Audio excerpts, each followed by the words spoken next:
ನಿಮ್ಮ ನ್ಯೂಸ್ ರೂಮ್ಗೆ ಸ್ವಾಗತ. ನಾನು ಮಾಲ್ತೇಶ್. ಅಸಂಖ್ಯ ರಾಮ ಭಕ್ತರು ಕಾದು ಕೂತಿರುವ ರಾಮ ಮಂದಿರ ಉದ್ಘಾಟನೆಗೆ 10 ದಿನ ಮಾತ್ರ ಬಾಕಿ ಇದೆ. ಆದರೆ ಈಗ ರಾಮ ಮಂದಿರ ಆವರಣದ ಹೊರಗೆ ನಿಂತ ರಾಜಕಾರಣಿಗಳ ಮಾತು ರಾಮನ ಸುತ್ತ ರಾಜಕೀಯ ಸುಳಿಯುವಂತೆ ಮಾಡಿದೆ. ಕಾಂಗ್ರೆಸ್ ನಾಯಕರು ರಾಮ ಮಂದಿರ ಉದ್ಘಾಟನೆಗೆ ಹೋಗಲ್ಲ ಅನ್ನೋದು ಬಿಜೆಪಿಗೆ ಅಸ್ತ್ರ ಆಗಿರುವಂತಹ ಸಂದರ್ಭದಲ್ಲೇ ಕಾಂಗ್ರೆಸ್ ಕೂಡ ತಿರುಗೇಟನ್ನ ಕೊಟ್ಟಿದೆ. ಅದು ಕೂಡ ಶಂಕರಾಚಾರ್ಯ ಪೀಠದ ವಿಚಾರವನ್ನ ಇಟ್ಕೊಂಡು. ಹಿಂದೂ ಧರ್ಮದ ಪುನರುತ್ಥಾನಕ್ಕೆ ಕಾರಣರಾದ ಶಂಕರಾಚಾರ್ಯ ಪೀಠದ ನಿರ್ಧಾರ ಕಾಂಗ್ರೆಸ್ಗೆ ಹೇಗೆ ಅಸ್ತ್ರ ಆಗಿದೆ? ಏನದು ರಾಮಾಸ್ತ್ರ ವರ್ಸಸ್ ಶಂಕರಾಸ್ತ್ರ? ಇಲ್ಲಿದೆ ನೋಡಿ ಒಂದು ರಿಪೋರ್ಟ್. ಬಿಜೆಪಿಯ ರಾಮ ಅಸ್ತ್ರಕ್ಕೆ ಕಾಂಗ್ರೆಸ್ನಿಂದ ಶಂಕರಾಚಾರ್ಯ ಅಸ್ತ್ರ. ತೀರ್ಮಾನ ಏನಿದೆ ಆ ತೀರ್ಮಾನವೇ ನಮ್ಮ ಜಗದ್ಗುರು ಮಾಡುವಾಗ ಎಲ್ಲರೂ ಸಹ ಹೋಗ್ತಾರೆ. ಅದಕ್ಕೆ ರಾಮ ಏನೂ ಬೇಕಾಗಿರಲಿಲ್ಲ. ರಾಮನ ವಿರುದ್ಧ ನಾವಿಲ್ಲ, ಬಿಜೆಪಿ ರಾಜಕೀಯದ ವಿರುದ್ಧ ಎಂದ ಸಿಎಂ. ನಾವು ರಾಮ ಶ್ರೀರಾಮಚಂದ್ರನ ವಿರುದ್ಧವಾಗಿ ರಾಜಕೀಯ ವಸ್ತುವನ್ನಾಗಿ ಮಾಡಿದ್ದಾರಲ್ಲ, ಅದನ್ನು ವಿರೋಧ ಮಾಡ್ತಾ ಇರೋದಷ್ಟೇ. ಮಂದಿರ ಉದ್ಘಾಟನೆಗೆ ಗೈರು ವಿಚಾರಕ್ಕೆ ಬಿಜೆಪಿ ಕಾಂಗ್ರೆಸ್ ಜಟಾಪಟಿ. ಅಲ್ಪಸಂಖ್ಯಾತರ ಮತಕ್ಕಾಗಿ ಟೀಕೆ ಮಾಡೋದು, ವಿರೋಧ ಮಾಡೋದು ಅತ್ಯಂತ ದುರ್ದೈವದ ಸಂಗತಿ. ಜನವರಿ 22ರಂದು ರಾಮ ಮಂದಿರ ಉದ್ಘಾಟನೆಗೆ, ಬಾಲರಾಮನ ಮೂರ್ತಿ ಪ್ರತಿಷ್ಠಾಪನೆಗೆ ಕಾಂಗ್ರೆಸ್ನ ನಾಯಕರು ಹೋಗದಿರಲು ನಿರ್ಧರಿಸಿದ್ದಾರೆ. ನಿನ್ನೆ ಈ ಬಗ್ಗೆ ಪ್ರಕಟಣೆ ಹೊರಡಿಸಿದ್ದ ಕಾಂಗ್ರೆಸ್ ನಾಯಕರು, ಬಿಜೆಪಿ ಹಾಗೆ ಆರ್ಎಸ್ಎಸ್ ಲೋಕಸಭಾ ಚುನಾವಣೆಗಾಗಿ ರಾಮ ಮಂದಿರವನ್ನ ಬಳಸಿಕೊಳ್ತಾ ಇದೆ, ಅಪೂರ್ಣವಾಗಿರುವ ಮಂದಿರವನ್ನ ಉದ್ಘಾಟನೆ ಮಾಡ್ತಾ ಇದೆ. ಹೀಗಾಗಿ ಸೋನಿಯಾ ಗಾಂಧಿ, ಮಲ್ಲಿಕಾರ್ಜುನ ಖರ್ಗೆ, ಅಧೀರ್ ರಂಜನ್ ಚೌಧರಿ ಅವರು ಈ ಮಂದಿರ ಉದ್ಘಾಟನೆಗೆ ಹೋಗಲ್ಲ ಅಂದಿತ್ತು. ಇದು ಬಿಜೆಪಿ ನಾಯಕರಿಗೆ ಅಸ್ತ್ರವಾಗಿ ಸಿಕ್ಕಿತ್ತು. ರಾಮ ಮಂದಿರ ಉದ್ಘಾಟನೆಗೆ ಬಾರದ ಕಾಂಗ್ರೆಸ್ನವರು ಹಿಂದೂ ವಿರೋಧಿಗಳು ಅಂತ ವಾಗ್ದಾಳಿ ನಡೆಸಿದ್ದರು. ಆದ್ರೆ ಇವತ್ತು ಬೆಳಗಾಗೋದ್ರೊಳಗಾಗಿ ಕಥೆಗೆ ಬೇರೆ ತಿರುವು ಸಿಕ್ಕಿದೆ. ಶಂಕರಾಚಾರ್ಯರು ಸ್ಥಾಪಿಸಿದ ಪೀಠದ ಶ್ರೀಗಳು ರಾಮ ಮಂದಿರ ಉದ್ಘಾಟನೆಗೆ ಹೋಗಲ್ಲ ಅಂತ ಹೇಳಿದ್ದು. ಇದನ್ನೇ ಕಾಂಗ್ರೆಸ್ ಅಸ್ತ್ರ ಮಾಡಿಕೊಂಡು ಬಿಜೆಪಿ ವಿರುದ್ಧ ಹೊಸ ಬಾಂಬ್ಗಳನ್ನೇ ಸಿಡಿಸಿದೆ. ಇದೀಗ ಇಷ್ಟು ದಿನ ಬಿಜೆಪಿ ಕಾಂಗ್ರೆಸ್ ನಡುವೆ ನಡೀತಾ ಇದ್ದ ರಾಮ ರಾಜಕೀಯ ಈಗ ರಾಮಾಸ್ತ್ರ ಮತ್ತು ಶಂಕರಾಸ್ತ್ರವಾಗಿ ಬದಲಾಗಿದೆ. ಅದು ಹೇಗೆ ಅಂತ ತೋರಿಸ್ತೀವಿ ನೋಡಿ. ಅಷ್ಟಕ್ಕೂ ಆದಿಶಂಕರಾಚಾರ್ಯರು ಸ್ಥಾಪಿಸಿದ 4 ಪೀಠಗಳ ಶ್ರೀಗಳು ಸಹ ರಾಮ ಮಂದಿರ ನಿರ್ಮಾಣ ಅಪೂರ್ಣವಾಗಿದೆ ಹಾಗೂ ಮೋದಿ ಉದ್ಘಾಟನೆ ಮಾಡ್ತಾ ಇರೋದ್ರಿಂದ ರಾಜಕೀಯ ಸೇರಿದೆ ಅಂತ ಆರೋಪಿಸಿದ್ವು. ಅಷ್ಟೇ ಅಲ್ಲ, ರಾಮ ಮಂದಿರ ಉದ್ಘಾಟನೆಗೆ ತಮಗೆ ಆಹ್ವಾನ ನೀಡಿದ್ರೂ ತಾವು ಹೋಗಲ್ಲ ಅಂತ ಕೇದಾರ ಮತ್ತು ಪುರಿ ಪೀಠದ ಶ್ರೀಗಳು ಹೇಳಿದ್ರು. मैं तो नहीं जाऊंगा, अयोध्या तो जाता रहूंगा, लेकिन उस कार्यक्रम में मैं सम्मिलित नहीं हूँ. चारों शंकराचार्य वहां पर नहीं जा रहे हैं. ಇದೇ ನೋಡಿ, ಯಾವಾಗ ಶಂಕರಾಚಾರ್ಯ ಪೀಠದ ಮಠದವರು ರಾಮ ಮಂದಿರ ಉದ್ಘಾಟನೆಗೆ ಹೋಗಲ್ಲ ಅಂತ ಹೇಳಿದ ವಿಚಾರ ಗೊತ್ತಾಯ್ತೋ, ಇದನ್ನೇ ಕಾಂಗ್ರೆಸ್ ಅಸ್ತ್ರವಾಗಿ ಬಳಸಿತ್ತು.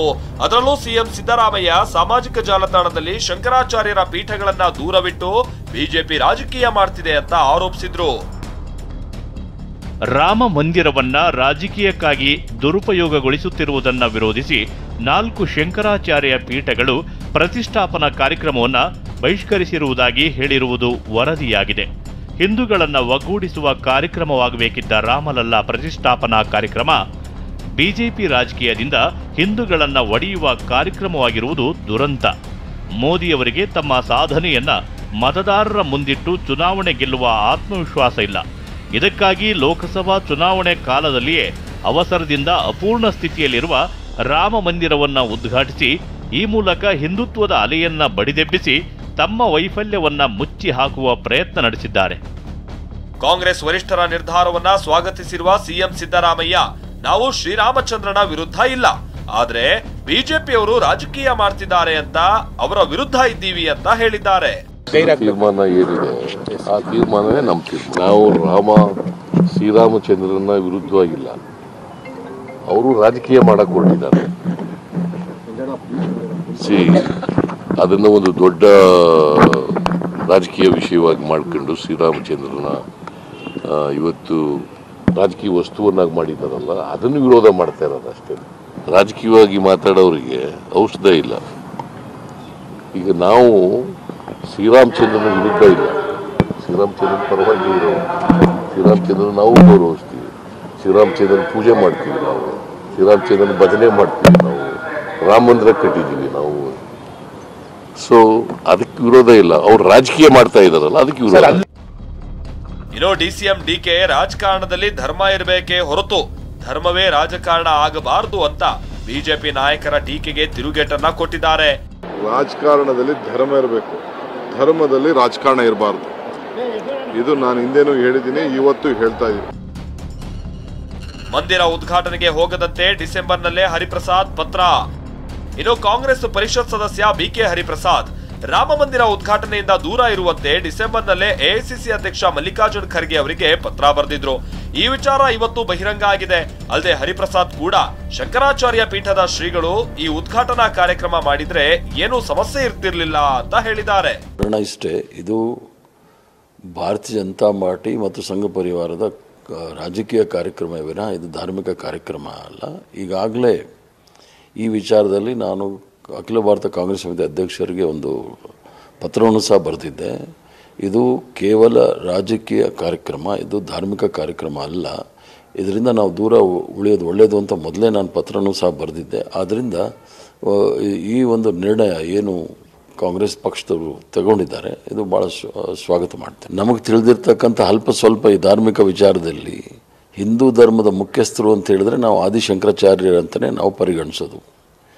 ಬಾಕಿ ಎಲ್ಲ ಮಠಗಳೆಲ್ಲ ಒಂಥರ ಬ್ರಾಂಚ್ ಇದ್ದಂಗೆ ಇದ್ದೇ ಇರುತ್ತೆ, ಅದಕ್ಕೆ ನಮ್ಮದೇನು ಆಕ್ಷೇಪಣೆ ಇಲ್ಲ. ಬಟ್ ನಮ್ಮ ನಂಬಿಕೆ ಏನು ಹಿಂದೂ ಧರ್ಮದ ಮುಖ್ಯಸ್ಥರು ಅಂತ ನಮ್ಮ ನಂಬಿಕೆ ಏನು ಗಾಢವಾದ ನಂಬಿಕೆ ಏನು ಅಂದರೆ ಶಂಕರಾಚಾರ್ಯರು ಮುಖ್ಯಸ್ಥರು ಅಂಥೇಳಿ. ಅವರೇನಾದರೂ ಈ ಕಾರ್ಯಕ್ರಮ ಮಾಡಿದರೆ ಅದಕ್ಕೇನು ಆಮಂತ್ರಣ ನಿಮಂತ್ರಣ ಯಾರಿಗೂ ಬೇಕಾಗಿಲ್ಲ. ಜಗದ್ಗುರುಗಳು ಮಾಡುವಾಗ ಎಲ್ಲರೂ ಸಹ ಹೋಗ್ತಾರೆ, ಅದಕ್ಕೆ ಈ ಡ್ರಾಮಾ ಏನೂ ಬೇಕಾಗಿರಲಿಲ್ಲ. ಶಂಕರಾಚಾರ್ಯರಿಗೆ ಅವಮಾನ ಸಹಿಸಲ್ಲ ಎಂದ ದಿಗ್ವಿಜಯ್ ಸಿಂಗ್. ಚಂಪತ್ ರಾಯ್ ವಿರುದ್ಧ ಭೂ ಹಗರಣದ ಗಂಭೀರ ಆರೋಪ. ಚಂಪತ್ ರಾಯ್ ರಾಮ ಜನ್ಮಭೂಮಿ ಟ್ರಸ್ಟ್ನ ಪ್ರಧಾನ ಕಾರ್ಯದರ್ಶಿ. ಸದ್ಯ ಇವರ ನೇತೃತ್ವದಲ್ಲೇ ರಾಮ ಮಂದಿರದ ಕಾರ್ಯಕ್ರಮಗಳು ನಡೀತಾ ಇವೆ. ಆದರೆ ಕಾಂಗ್ರೆಸ್ ನಾಯಕ ದಿಗ್ವಿಜಯ್ ಸಿಂಗ್ ಇದೇ ಚಂಪತ್ ರಾಯ್ ವಿರುದ್ಧ ಗಂಭೀರ ಆರೋಪ ಮಾಡಿದ್ದಾರೆ. ಚಂಪತ್ ರಾಯ್ ಭೂ ಹಗರಣದ ಆರೋಪಿ. ಅಂತವರಿಗೆ ರಾಮ ಜನ್ಮಭೂಮಿ ಟ್ರಸ್ಟ್ನ ಪ್ರಮುಖ ಸ್ಥಾನವನ್ನ ನೀಡಲಾಗಿದೆ. ಇಂಥವರು ಶಂಕರಾಚಾರ್ಯರಿಗೆ ಅವಮಾನ ಮಾಡಿದ್ರೆ ಸಹಿಸಲ್ಲ ಅಂದಿದ್ದಾರೆ. हमारी ये घोर आपत्ति है कि अपमानित किया जा रहा है हमारे शंकराचार्य जी को, हमारे रामनंदी संप्रदाय को अपमानित किया जा रहा है. विश्व हिंदू परिषद ने कौन सा ठेका ले लिया धर्म का? उनका क्या अधिकार है राम मंदिर पर? ये चंपत राय क्या है? विश्व हिंदू परिषद के एक प्रचारक है और जिन्होंने की जमीन का घोटाला किया है. ಹೀಗೆ ಕಾಂಗ್ರೆಸ್ ನಾಯಕರು ಶಂಕರಾಚಾರ್ಯ ಅಸ್ತ್ರವನ್ನ ಬಳಸುತ್ತಾ ತಾವು ರಾಮ ಮಂದಿರ ಉದ್ಘಾಟನೆಗೆ ಯಾಕೆ ಹೋಗಲ್ಲ ಅನ್ನೋದನ್ನ ಸಮರ್ಥನೆ ಮಾಡ್ಕೊಳ್ತಿದ್ದಾರೆ. ಆದ್ರೆ ಅತ್ತ ಬಿಜೆಪಿ ನಾಯಕರು ಕಾಂಗ್ರೆಸ್ ನಡೆಯನ್ನ ಎಂದಿನಂತೆ ಟೀಕಿಸ್ತಾನೇ ಇದ್ದಾರೆ. ಆಮಂತ್ರಣ ಕೊಟ್ಟರೂ ಹೋಗದೆ ಇರೋದು ದುರ್ದೈವದ ಸಂಗತಿ ಅಂತ ಮಾಜಿ ಸಿಎಂ BSY ಹೇಳಿದ್ದಾರೆ.